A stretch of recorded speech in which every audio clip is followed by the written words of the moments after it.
Thank you for joining me today. It's Brian Gubernick, and welcome to the No Days Off podcast, where we believe that every single day brings a new opportunity to get better. Let's get into today's topic. Today, I want to discuss how to come up with ideas, and specifically great ideas.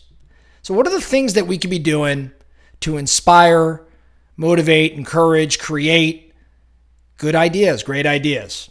See, most of those listening to the No Days Off podcast, most of our group, most of the nation, the No Days Off nation, we all are striving to be massively successful in our respective worlds.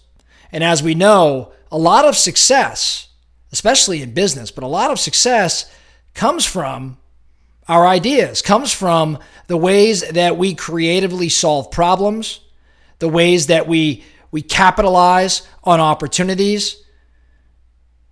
The way we go about doing that starts with a good idea, with a great idea, and then build momentum and a plan and a strategy around that idea, and we capitalize on it. So I think it's a really good focusing question. How do you come up with great ideas? Here are the things I do that seem to work for me when I'm trying to solve for a challenge and need a good idea to do so, or I'm just, looking to be inspired so that maybe my next big project or big opportunity can come about. So first, I think it is mandatory that if you want to come up with some great ideas, you've got to be constantly growing. But specifically, you've got to be growing your mind, your knowledge through reading. I think any type of book, by the way, just reading and or listening to books and podcasts. So I think just the idea of looking outside yourself, reading and being inspired by the words of others, or listening and just getting the thoughts of others sparks creativity in you. Speaking for me, I can't help but come up with some ideas, some of which are great, some of which are probably terrible, every single time I'm reading. When I read the Wall Street Journal in the morning, it prompts me to think about a variety of things going on in my world, and sometimes I come up with a good idea as a result. When I'm reading a book at night, I want to educate myself, grow my knowledge, but it's also impacting the ideas, the ways I go about, handling challenges throughout my world. Or listening. When I'm running in the morning and I'm listening to a podcast, sometimes I don't even know, I don't even pay very close attention to the content, but maybe it's a word or a phrase that makes me, kind of go within myself and start thinking about different projects and whatnot going on in my world. So I think just reading or listening creates energy, creates momentum to coming up with a great idea. That being said, it's important to mention, I'm a big fan of using your notes app on your phone or carrying a journal with you and having that notebook, at the ready, because I want to capture that idea as quickly as I can. I am certainly guilty of saying, I'll remember that, and when I get home, I'll write it down, and I've forgotten. It's driven me nuts, right? So I refuse to have that happen. So I will stop my run if I come up with something that makes sense, and I'll document it. The next way to come up with great ideas, ask bigger and better questions. I think this is one that we probably don't give enough credit to. The bigger the question, the better the question, the bigger and better the response that you're going to get. So if you want to come up with a great idea, it starts with asking a great question first. So I'm a big fan of thinking time. We've talked about thinking time on previous episodes at No Days Off.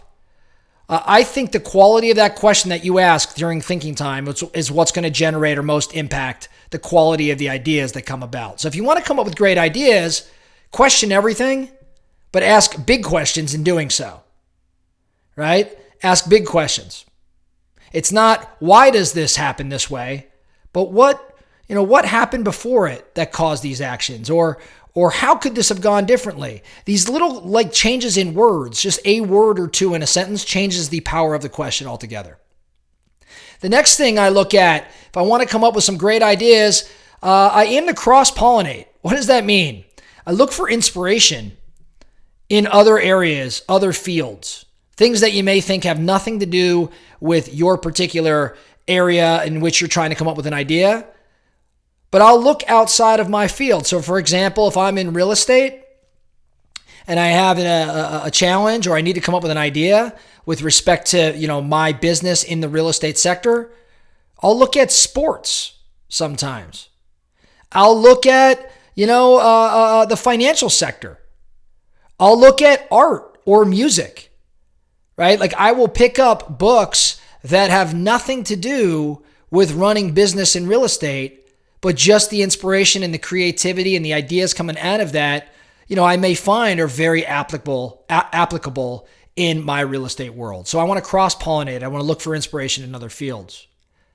Next, for me, I think it's really important. If I'm trying to come up with ideas, I got to create more silence. I got to create less mental velocity. And the way I go about doing that is by changing my environment, particularly by going out and walking in the middle of nowhere or hiking or just getting out of the world in which I do all my busiest work. Just a change of environment, sitting outside, seeing something new, like a new environment from what you're accustomed to seeing creates ideas. It's inspiring. Another thing you could do to create, great ideas, we've talked about the law of inversion. Think about a problem, or the problem, I should say, in this particular scenario. Think about the problem in reverse, right? Think about it in reverse. Begin with the end in mind.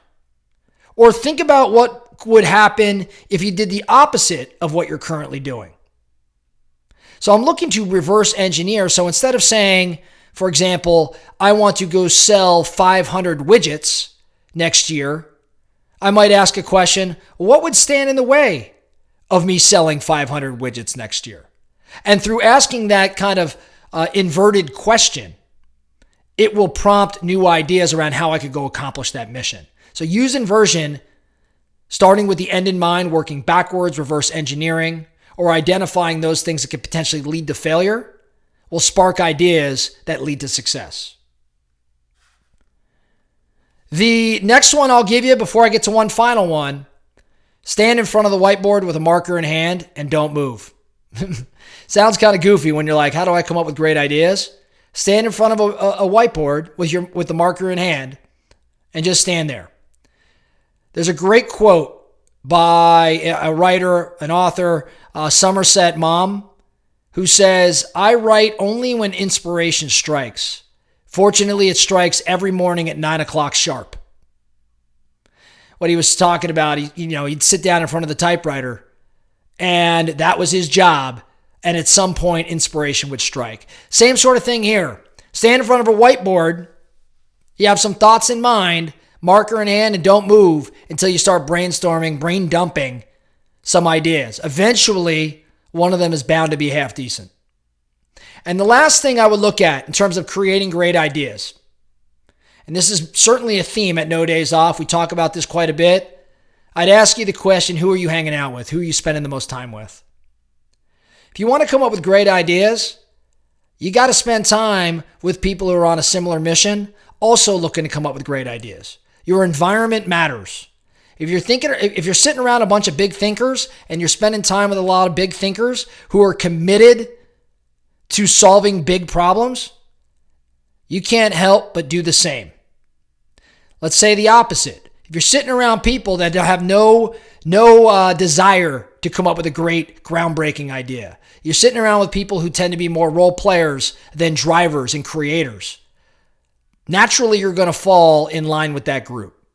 So if you want to come up with great ideas, be sure to take a look at your surroundings, specifically those you're hanging out with, and recognize if you're around a group of thinkers, you might turn into one yourself. So the focusing question today, how do you come up with great ideas? What of the things I just shared, what can you start to apply to your world that'll influence your thinking and prompt you to solve some really big problems through ideas? If you've got some things, by the way, that I don't have on my list, I'd love to hear them. So shoot me a text, shoot me an email, go to the No Days Off podcast Instagram account. Send us a message there. Send me a message on Instagram. You know where to find me. I'm super curious to hear how you're coming up with great ideas, because maybe, just maybe, we all need to apply that to our respective worlds. That's all we have for you today, the No Days Off podcast. Thank you so much for listening. And remember, every single day brings a new opportunity to get better. So let's get after it.